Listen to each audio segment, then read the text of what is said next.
So it's recording now. So basically, I just wanted to interview George, who is like my guest star today, and we're going to be talking about why people should think about or why it's good to be encouraged to be an ally to the creative field, especially when there's lots of neurodiverse, autistic people involved.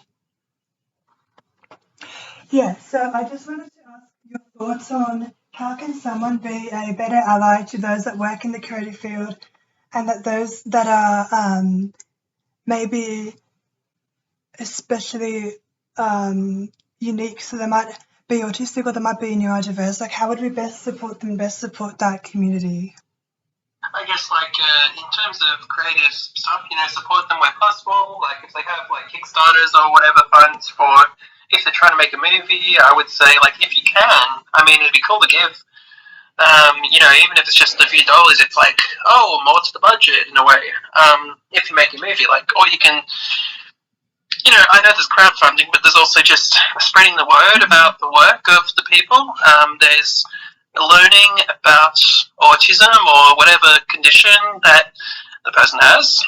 There's all that stuff. All the research you could probably go into. I guess those are my first thoughts on that, I guess. That's okay. And I'm wondering, for those that are autistic, how would they get into the creative industry? Like, what's the best way for them to go about that? Well, myself, yeah. I relatively recently went to a film school, and they're very good about extensions, and they're very good about extensions where it can happen. Like, if it's a group project, it's a bit harder to do that. But in terms of making sure the learning is where it's easy for you, you do have to work a hell of a lot, but at the same time, that's also kind of the industry. But in another way, I think that they're very flexible about, you can have sometimes alternative assignments, or you can have, here's a 2-week extension, as I said.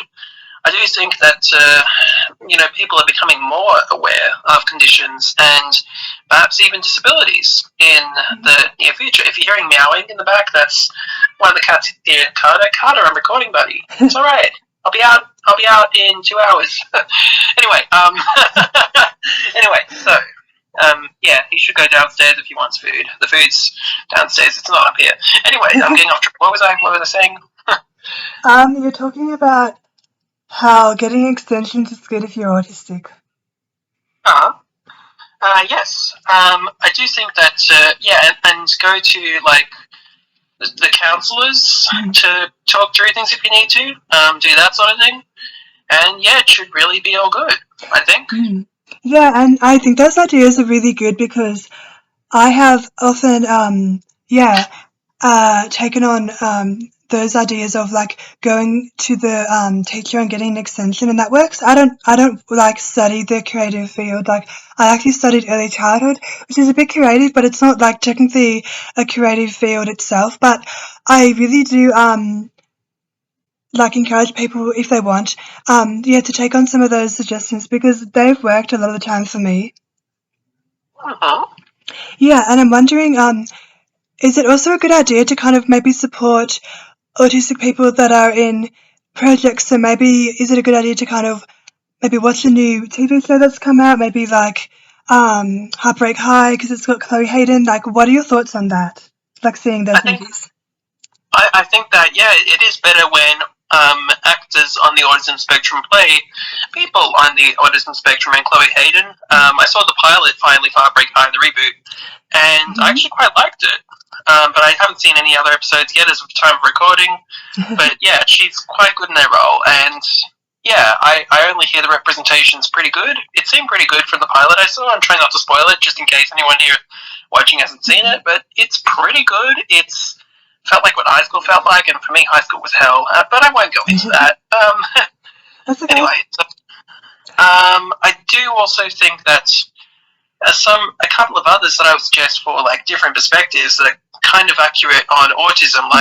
These two are non-autistic actors playing autistic characters, but I can forgive that if it's from the past. But I do think there needs to be better representation that autistic actors should hopefully get cast for these roles more and more often, not just I think there was this, I forget the name, but there was this one show that was like, they didn't have a single autistic person helping out on the show at all.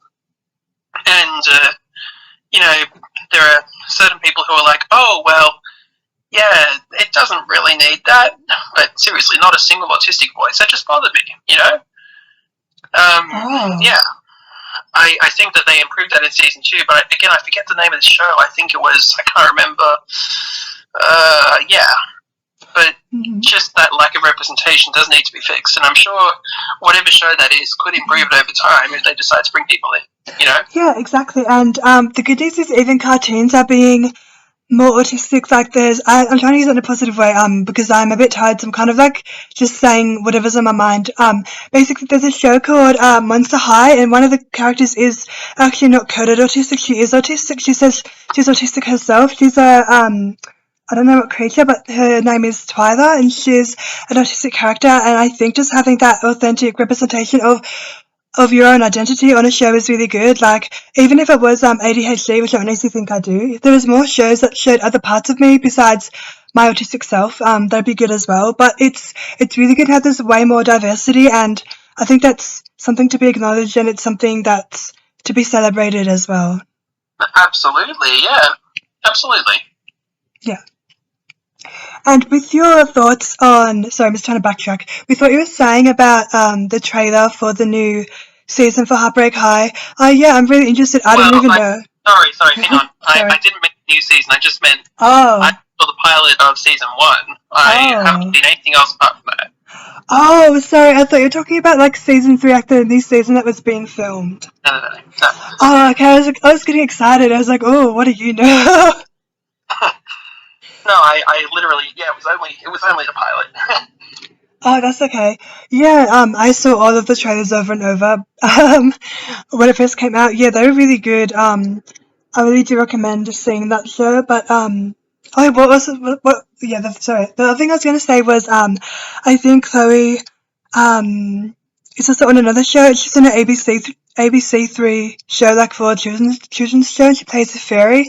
The fairy isn't autistic itself, from what it seems from the ad, but that fairy might be autistic, like if you watch the show. So I think autistic people like playing just characters on TV is also good as well.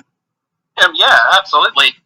I know that, when I get into acting eventually, hopefully, I would love to not only write roles for myself that aren't necessarily autistic, but also, sure, I would like to play both types of roles, autistic and non-autistic, or holistic, I guess might be the term, I don't know. But basically, I just don't feel like being pigeonholed in, they're just autistic,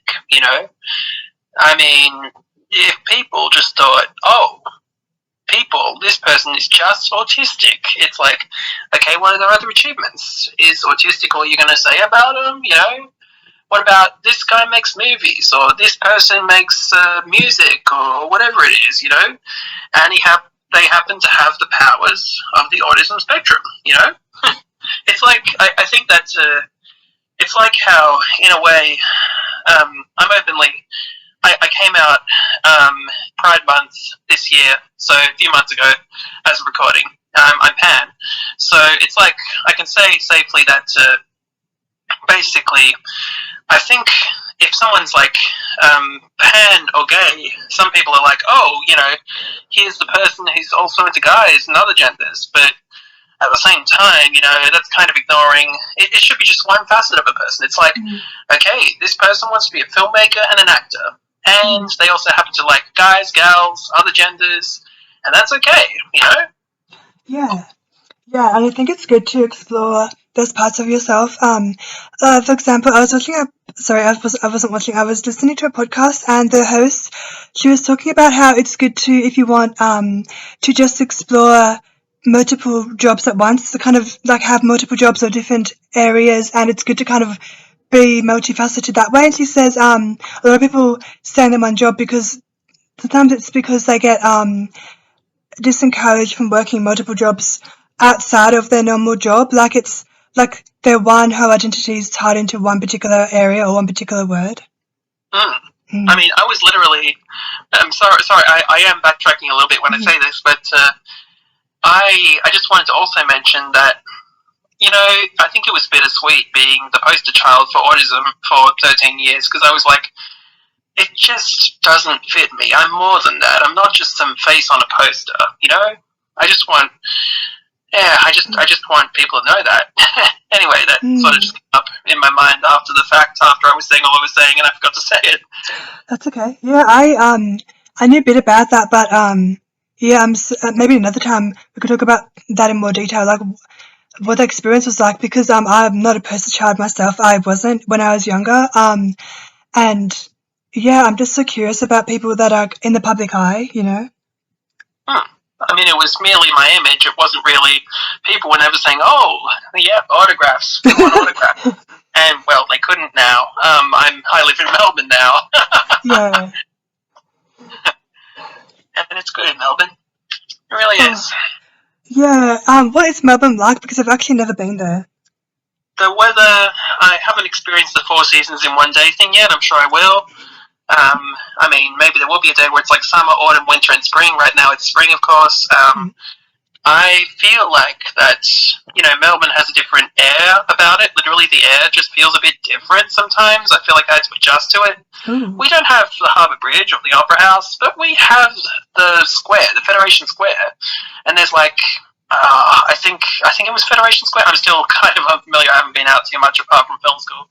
But like, I just mean there's the Australian, I think the Australian Centre for the Moving Image is in Melbourne. And that has like a museum and cinemas you can go into and that show film and digital, and that's really cool. And very occasionally they'll project something on the wall, particularly at night, very occasionally. And I would have stayed for the whole thing if I knew, but they were playing all of the Alfred Hitchcock film Rear Window on the side of the building at night, and I was like, oh, hell yeah! I'm tempted to sit down and just watch the rest of it from where it is, because I'd seen it once before. Oh, wow. Yeah. Yeah. Yeah, like, what else? The Astor Theatre. The Astor Theatre is like this one theatre thing. Oh, yeah. That's just brilliant. I'm telling you, it's like stylized in an old Art Deco way. It's very old-fashioned. Everyone going in there is going to see one movie. There are movie posters around the place. There's a marquee out the front. Oh, it's just excellent. Oh. And occasionally you see cats wandering around too, because there are cats that are local to the Astor that literally wander around the cinema, mainly in the foyer. Oh, can you pet them? I think so. Like, I'm sure you probably could. I don't know. They're friendly, I haven't been to the Astor in a while, because for a while they were playing Oppenheimer, and I like Oppenheimer, but I already saw it. Oh, yeah. And it's only one screen, so I was just kind of waiting until they were playing something else again. Oh, wow. And, yeah, that sounds really interesting. Yeah, like I've said, I've never been to Melbourne, but I didn't realise there's a lot to do there. Yeah, I mean, I guess I was highlighting the movie stuff mostly, because, well, yeah. Yeah. Like, I do miss the Ritz, though. Yeah. Oh, I know. I actually haven't been to the Ritz, but I wanted to say, well, I like Sydney. I'll probably live in Sydney for the rest of my life. I'm not sure though, like, that's my plan. There's a lot to do, and I didn't realise it's a very broad area. Like, there's lots of different, like, suburbs, and there's lots of places I haven't actually been. Some of them are really expensive looking suburbs, and I just want to kind of, like, at least pretend I'm fancy. I mean, I do also hear that, I'm not sure if you have these in Sydney as much, but I hear there's, like, bars hidden in alleys sometimes, and there's, like, these other things. I'm sure I'm not particularly interested in gardens, but there are a few gardens around, and, I really want to explore Melbourne like I did Sydney. I gotta really, trams get too crowded too often, to be honest with you, and I always saw one of the trams in Sydney, but there are trams everywhere. I can walk 10 minutes up my street just to get to a tram, and then that'll take me as far as the city, That's really good. Often I tend to take Ubers rather than trams, because I'm not used to trams yet, and they get too crowded in the city, and it's a bit of a sensory overload thing. When you go on the last tram, it's packed like sardines. I mean, I can't cuss on this thing. Yeah. Just the show guidelines. I would, but show guidelines. Yeah. I saw, I heard what you were going to say, and I'm like, I was wondering what you were going to say instead. I like sardines. I mean, yeah, I was gonna say it's packed like poop sardines, but yeah. That's okay. Just to really emphasize the point. Yeah. Oh, I want to also ask, how is your studies going? And it's also okay if we get a bit off track because we've already talked about what movies mean to that community and how we can support. So I'm just wondering, yeah, how are your studies going, I guess? Absolutely fantastic. If you want to, this can even be either a second topic for another podcast, which is recorded simultaneously, and you can split it, or it can be the second topic on the one podcast if you want to. We can just keep on going and put it into this special podcast. Yeah. Yeah. Oh, absolutely. So yeah, film school has just been great. On the orientation day, or I'll call it, sorry, open day. There's open day, which is you got to go in just as a guest and see what happened there.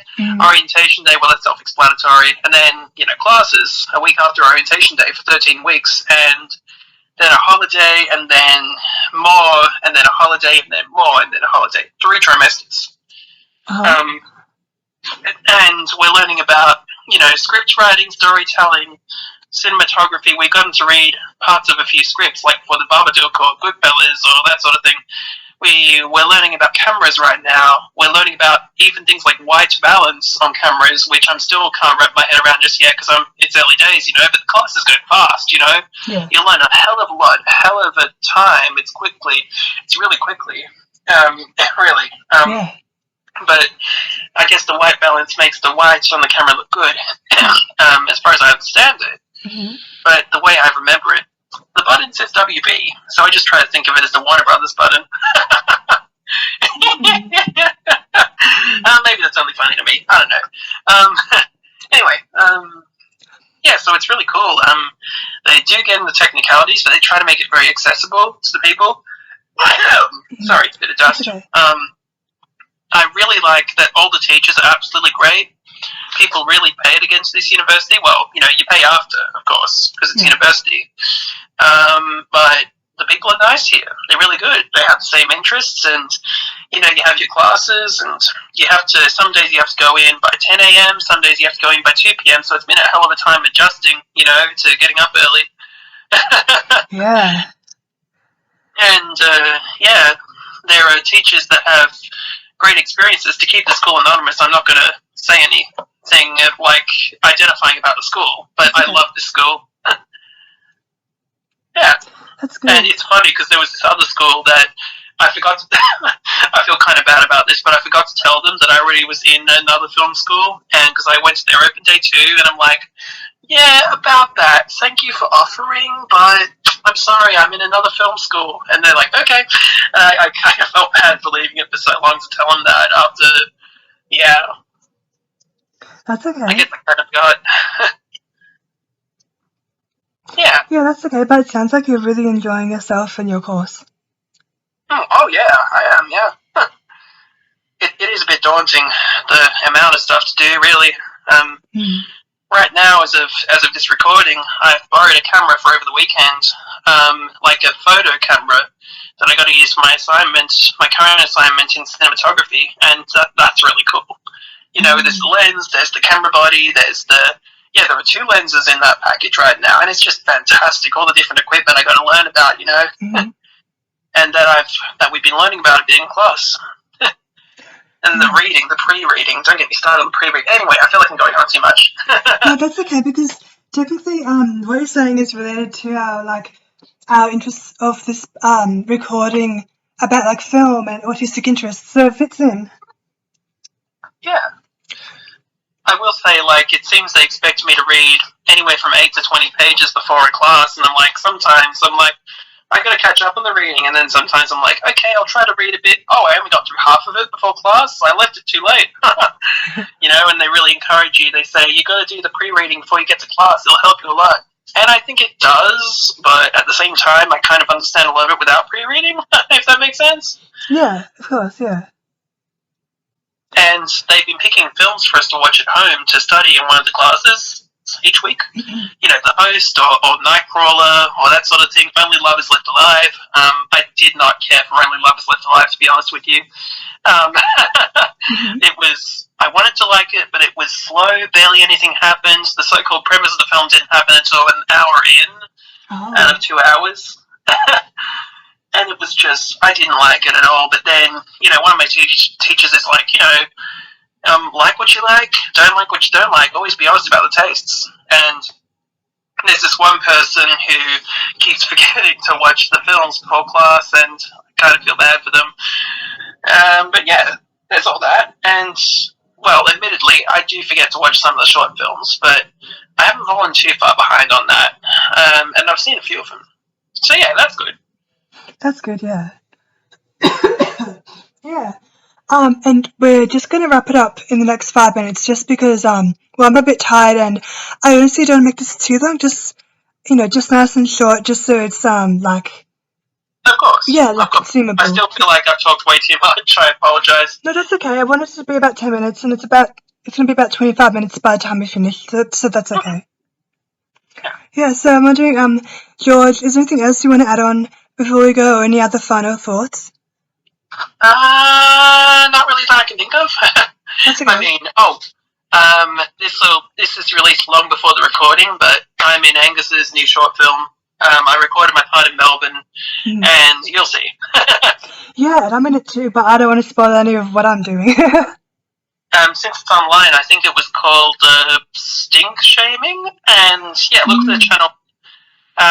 Look for the channel Angustus L. That channel on YouTube will have it, and I'm in it, and we edited it. Angus edited it together, and you know, we recorded our different parts, and it's deliberately absurdist. It's very bizarre, nonsensical, deliberately. So if you like that sort of thing, as I do, check it out. Yeah, I actually have seen that one. I thought it was the one that's currently still being done, but that one is really good, the one you're talking about. But I was like jumping ahead, and I thought you were talking about the other one, but it's so good. I mean, I was in one of the other ones. I forget them, unfortunately, but I had a lot of fun because I got to, we were in that short film together, and we got to, you know, help Angus film it at times, and we got to act in it a bit, and I kind of struggled to memorize some of the lines that quickly, so we had to do a few takes. Yeah, that's okay. Yeah. So thank you, George, so much for coming on today's podcast /recording /YouTube audio video. I'll call it something later, but thank you so much for your time. That's all good. Yeah, so thanks everybody for listening. This is Susannah from Always Angelic, Aspie.